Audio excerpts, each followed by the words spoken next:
আসমানি কিতাব সহিফা সহ 104টি কিতাব এবং সহিফা আল্লাহ তাআলা নাযিল করেছেন। সর্বশেষ এবং সবচেয়ে শ্রেষ্ঠ কিতাবের নাম হলো আল কোরআন, কোরআনুল কারীম। আসমানি যতগুলো কিতাব নাযিল হয়েছে, কোন কিতাব নাযিল করার পর আল্লাহ তাআলা এই কিতাবের হেফাজতের দায়িত্ব, এই কিতাবের সংরক্ষণের দায়িত্ব নিজ হাতে গ্রহণ করেন নাই।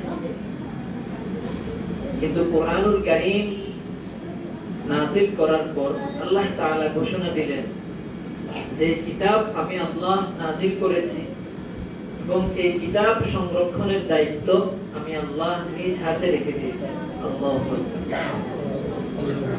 আল্লাহ তাআলা এই কোরআনুল কারীম কাদের মাধ্যমে হেফাজত করবেন? ফেরেশতাদের মাধ্যমে না অন্য কোন জাতির মাধ্যমে? না, এই কোরআন আল্লাহ তাআলা হেফাজত করবেন মানব জাতির মাধ্যমে, ছোট ছোট শিশুদের মাধ্যমে। শিশুরা এই কোরআন শিক্ষা করবে, তাদের সিনার মধ্যে এই কোরআন সংরক্ষিত হয়ে যাবে।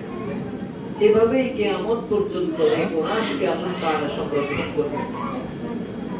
আর এই শিশুদেরকে কোরআন শিক্ষা দেওয়ার পিছনে আমরা যারা এখানে উপস্থিত হয়েছি, আমরা প্রত্যেকে নিজেদের শ্রম দিয়েছি, মেধা দিয়েছি, অর্থ কড়ি দিয়েছি।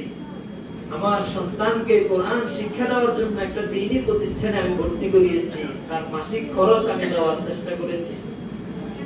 তাকে ধরে ধরে মাদ্রাসায় নিয়ে আসার জন্য আমি কত পরিশ্রম করেছি। আমার এই শিশুর মাধ্যমে আল্লাহ কোরআন হেফাজত করবেন। আর এই শিশুকে কোরআন শিক্ষা দেওয়ার পিছনে আমি একটু শ্রম দিচ্ছি, একটু অর্থ ব্যয় করছি, একটু সময় ব্যয় করছি। তাহলে আল্লাহ তাআলা যাদের মাধ্যমে এই কোরআনুল কারীম হেফাজত করতেছেন, আমি আপনিও তাদের অন্তর্ভুক্ত হয়ে গিয়েছি। আল্লাহু আকবার। কাল হাসরের ময়দানে আল্লাহ তাআলা যদি বলেন যে আমি কোরআন হেফাজত করব, আমি এই দায়িত্ব নিয়েছিলাম, মানব জাতির মধ্যে যাদেরকে আমি কোনো না কোনো ভাবে কোরআন হেফাজতের জন্য আমি ব্যবহার করেছি, আমার কোরআন হেফাজতের কাজে আমি তাদেরকে লাগিয়েছি, আমি তাদের প্রত্যেককে বিনা হিসাবে জান্নাত দিয়ে দিব। তাহলে আমরা এখানে যারা আছি, আমরা সকলে বিনা হিসাবে জান্নাতে চলে যেতে পারব। আল্লাহু আকবার। আমরা যদিও সাধারণ মনে হচ্ছে আমাদের কাছে যে আমাদের সমাজে আমাদের কত ভাইয়েরা ব্রাদাররা তাদের সন্তানকে কেজি স্কুলে পড়াচ্ছে, তাদের সন্তানরা জাগতিক লাইনে ভালো শিক্ষা অর্জন করতেছে, বড় বড় ডিগ্রিধারী শিক্ষা তারা অর্জন করতেছে। আমার সন্তান যেন কি শিক্ষা অর্জন করতেছে, কি করতেছে, কি যেন হচ্ছে, কিছুটা আমাদের হীনমন্যতা মনে হয় আমাদের মাঝে কাজ করে। আসলে আমরা যদি এই কথাটা চিন্তা করি যে আমার ভাইয়ের সন্তান, আমার সমাজের অন্যান্য ছেলেরা যারা স্কুল কলেজে পড়তেছে, তারা যে শিক্ষা অর্জন করতেছে, এই শিক্ষা হলো জাগতিক শিক্ষা। এই শিক্ষা আমাকে যতক্ষণ আমার শরীরে নিঃশ্বাস আছে ততক্ষণ আমাকে উপকার পৌঁছাবে। আর আমার সন্তান যে কোরআনুল কারীম শিক্ষা করতেছে, তার এই কোরআনের শিক্ষা তাকে যেমনই ভাবে ইহকালে তার উপকারে আসবে, তেমনি ভাবে পরকালেও তার উপকারে আসবে। আমার সমাজের অন্যান্য সন্তান স্কুল কলেজে পড়তেছে, তারা যে কিতাবগুলো পড়ে, তারা যে বইগুলো পড়ে, এই বইগুলো কোনো না কোনো মানব রচিত। প্রত্যেকটা বই কোন প্রফেসর, কোন ডাক্তার, কোন বড় শিক্ষিত ব্যক্তি এই কিতাব লিখেছে, এই বই লিখেছে।